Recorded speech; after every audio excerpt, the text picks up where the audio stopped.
এই special T for you. আমি চা খাবো না। কেন কি অবুধ?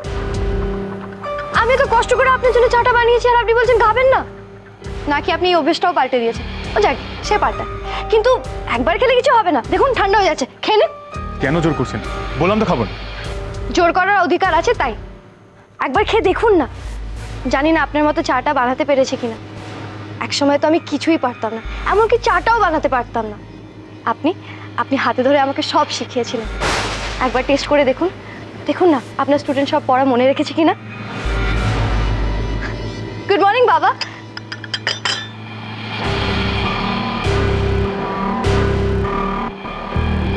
गर्मा गर्म चाय लीजिए, पी जाइए।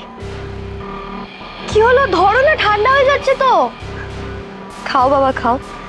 কে বলতে পারে, হয়তো একটা চায়ের সে অনেক কিছু বলে দেবে। হ্যাঁ, আপনি তো কোনো কথা বলতে পারছেন না, এখন চা আপনার হয়ে সব কথা বলে দেবে। এরপরে হয়তো ব্রেকফাস্ট, ডিনার, লাঞ্চ এদের দিয়ে আপনি কোরাসও খাওয়াবেন। ধরো।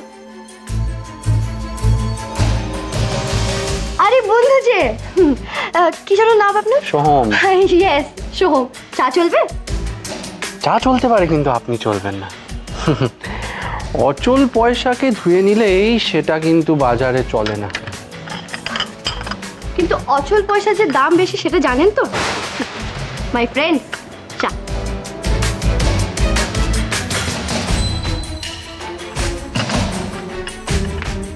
এই না, চা খান। দেখুন আপনাদের পছন্দ মতো আমি চা বানিয়েছি, কেমন? কোথায় যাচ্ছ দেবভূত? তোমার কাছে যাচ্ছিলাম। তুমি কি ভুলে গেছো?